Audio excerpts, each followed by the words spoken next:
Do that When again. when the Marines were coming out, when you were on Okinawa, Uh-huh. and they were bringing the Dead Marines, soldier, dead dead Marines. soldiers, was there any special kind of thing that you would do to pay tribute to those soldiers?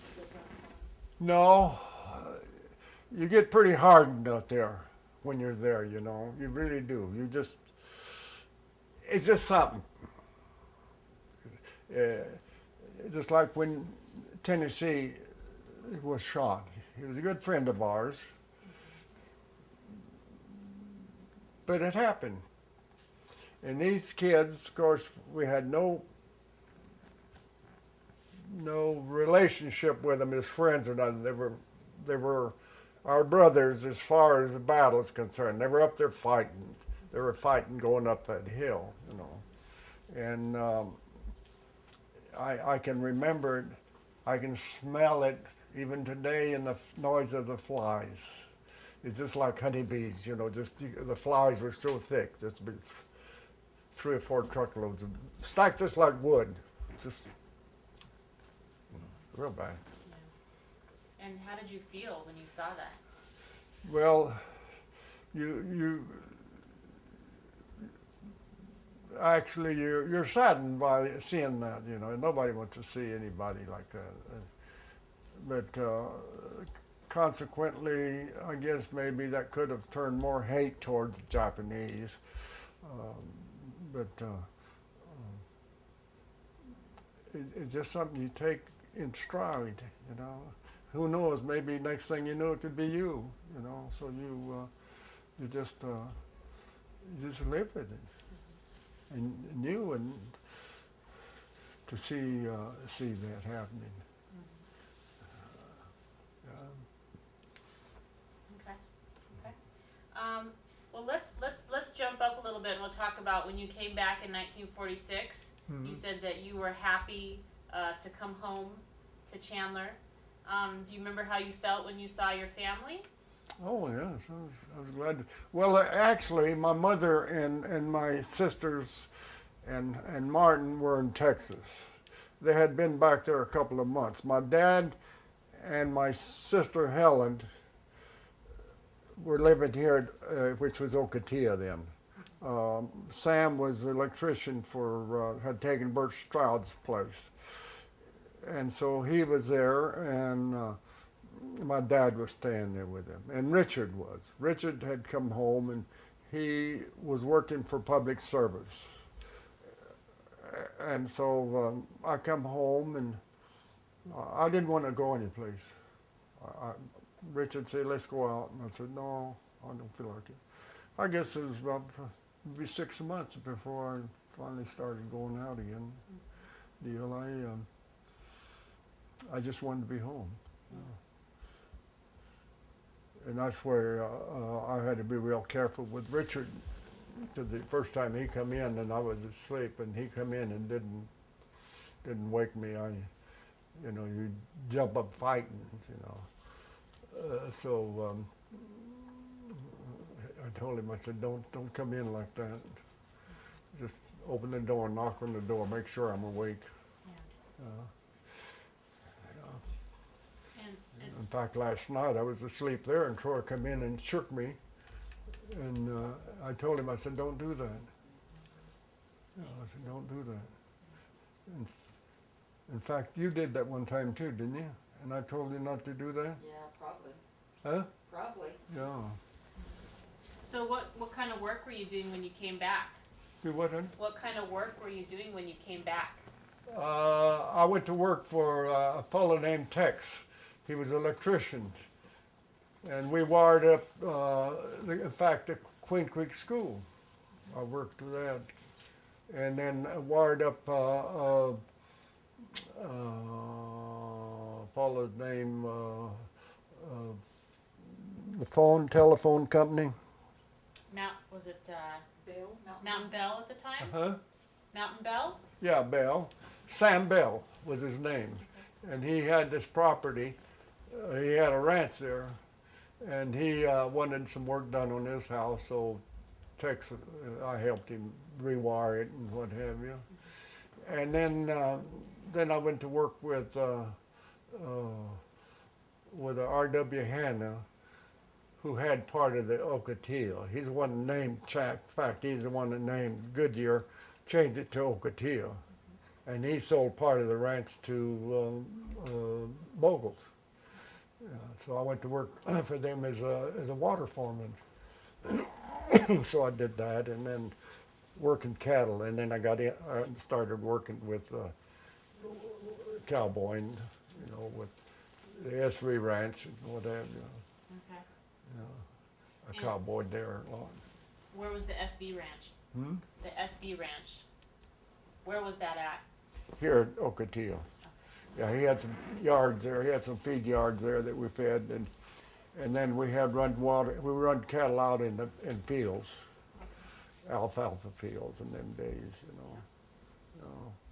That's where we had to doctor these cattle with screwworms and stuff and chew tobacco. Yeah. Now, when did you join the National Guard? Do you remember when you joined the National Guard? I have to deal right there too. I think it was right after I got back. I think it was in 46, 47. Okay. Now, 46, 47. One question I want to ask you is, what medals or citations did you receive from your time in the service? I got the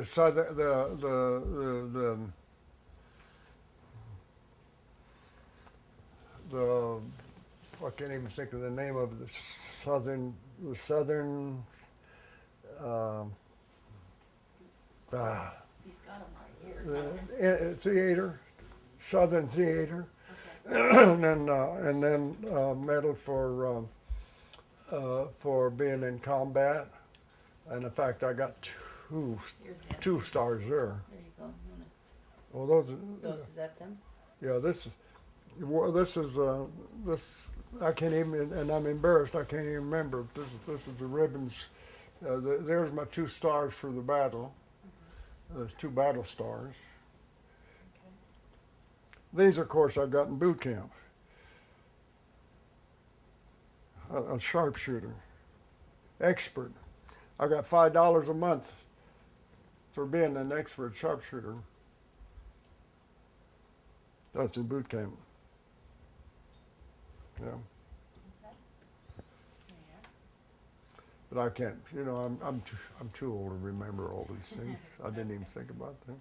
Now, tell me a little bit about your wife that you met.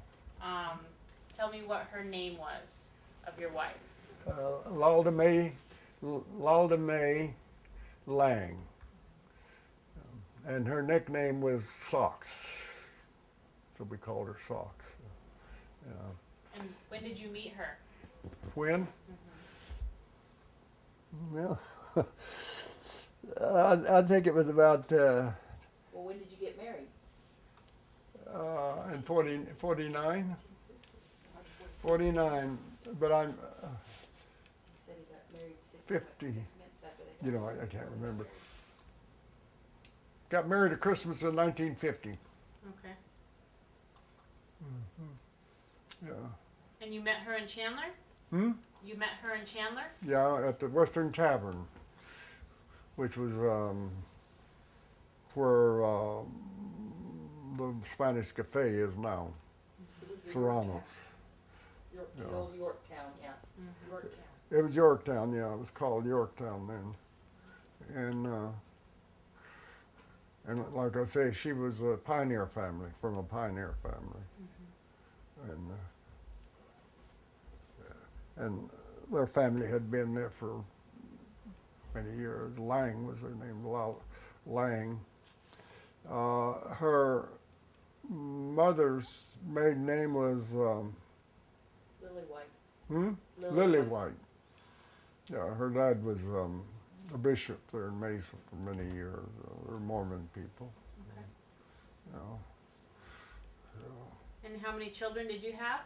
Hmm? How many children did you have? I had 4 children. These 2 right here and 2 that I adopted. Okay. Can you tell me your children's names? Yeah, that's well, the oldest one is Nick Karkula, and the next one is Terry Karkula, uh, which is Terry Cooley now, and then Janet Kleiman, and Peggy Jackson. Okay. Yeah, I did have an affair and had a child, and I lost her when she was 34 years old. That wasn't an affair when he was married to my mother, let's correct Huh? that. An affair, it wasn't an affair, this was before you met mother. Yeah, yeah, that was, A well, relationship, yes. I had a relationship before I met their mother. I'll verify that. Yeah, I see what you're saying. When- Yeah, I never stepped out on it. yeah, okay. And when did your wife pass away?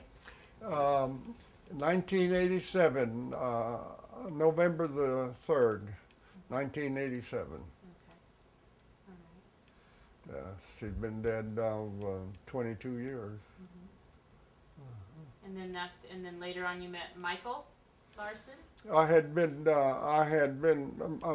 Sox had passed away, and I met Michael, I think it was a year after she passed away, which wasn't long enough. You know, I was still tore up pretty bad. I don't think I give Michael a fair chance. And I was busy farming. I had a big farm out here, 700-acre farm here in Queen Creek, and I was busy, and then also I was cowboying, running cattle.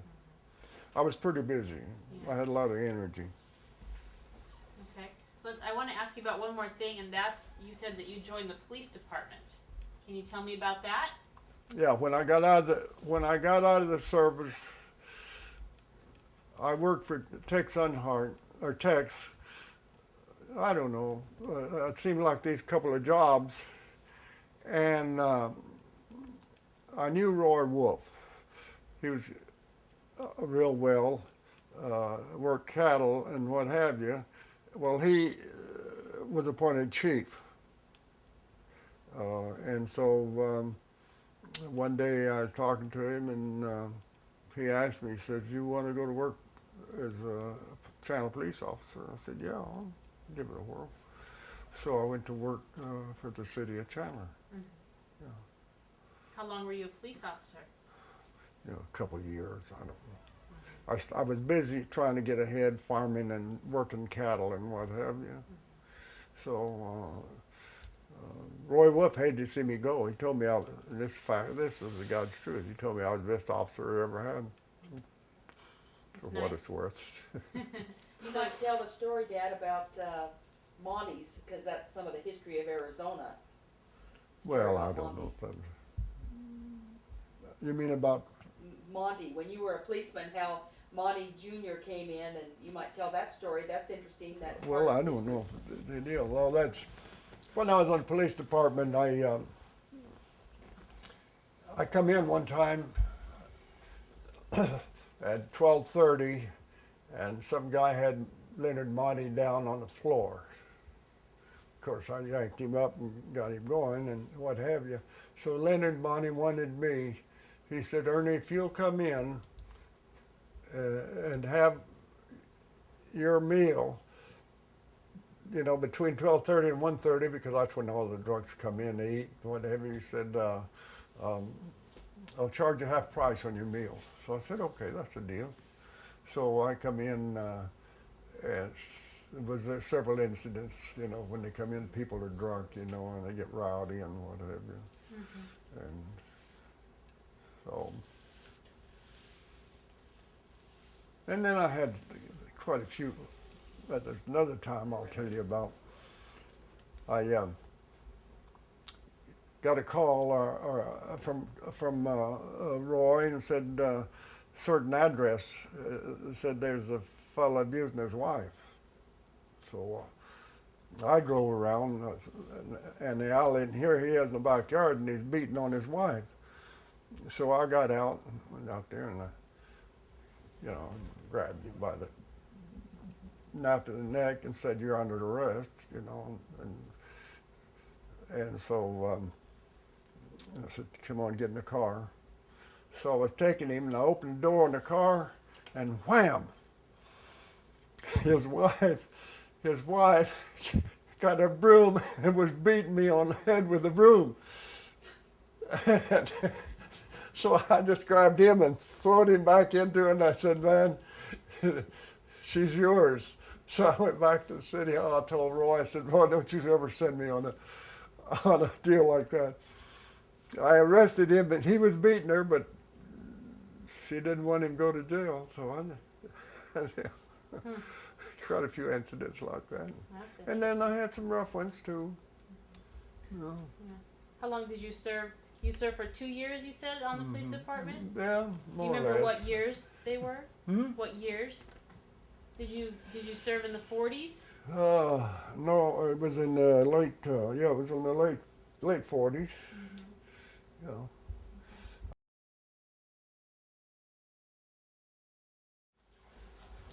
You are rolling, so. Okay, I just have a couple more questions for you. These are kind of ending questions to think about. Do you feel like your service in World War II affected the rest of your life? Well, I'll put it this way. I think it gave me a lot of knowledge, and I believe that I grew up. You know, and I had I was kind of ornery when I was a kid, and I think my attitude changed. Yes, I think it had a lot to do with my service in there. I think that a kid should have a year or two of military service.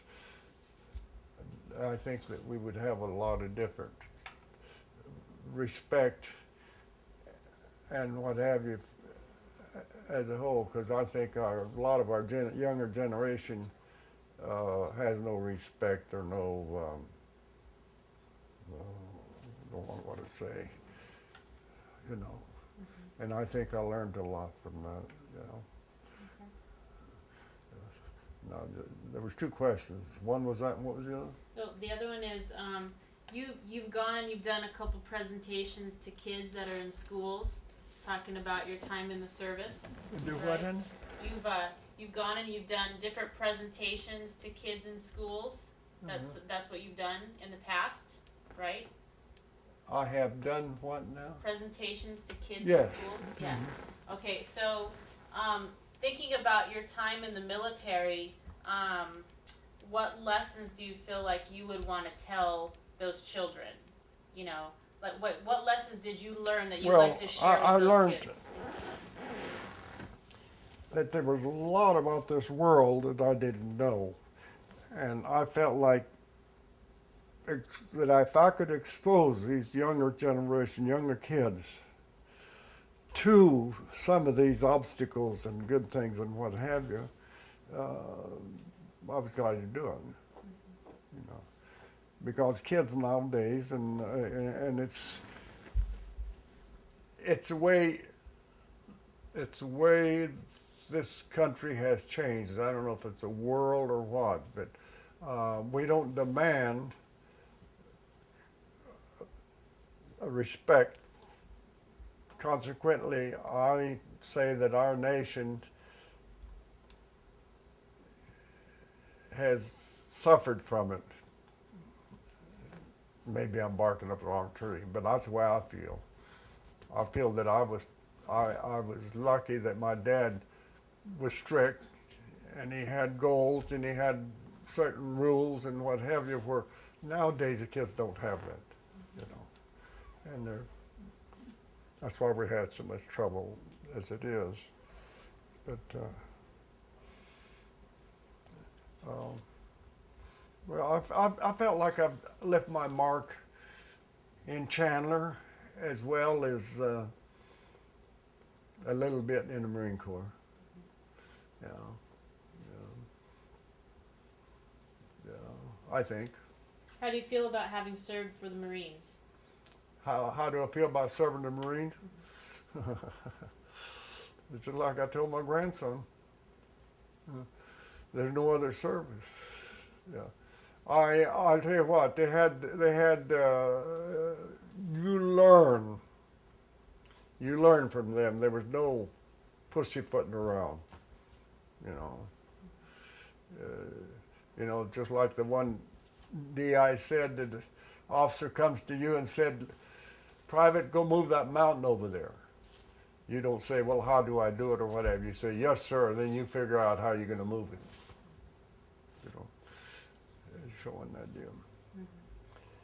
They had a deal. I've told her the other day, she was mopping the floor, and I said, that reminds me of my DI. He'd come in for inspection, and he'd look at the floor and he'd say, "I want that floor clean enough. If I decide to eat off of the floor, I'll eat there." So I was kidding her about that. So they demanded Excellent. What's the word I want to use? Not respect. Perfection. Huh? Humility. Discipline or? Discipline. The demanded discipline, which we don't have now. Okay. And it's nobody's fault but the parents. Bet they're so damn busy trying to make a living, they don't have the time,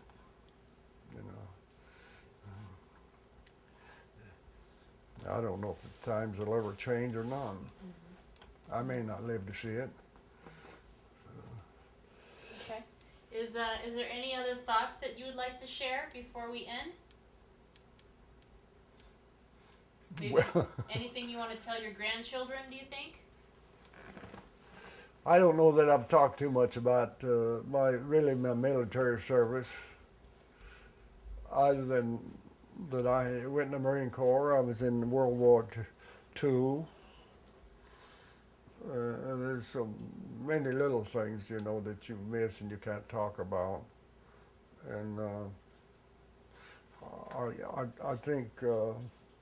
I think if they look deep down, they can see from my record that I made a mark. Or I feel like I have anyway. Okay. Good. They may tear this thing up, as far as I know, but I don't think so. Okay, well, we're done. okay. We're all finished. While Ernest is taking everything down, I'd like to take a picture of you. Can you put on your uniform? Can you put on your jacket? I can't put it on completely, Put it but on. You don't have to button it up. Wait, we maybe can- just we can put it see. over like This that? season. yeah. Wait a minute, Dad.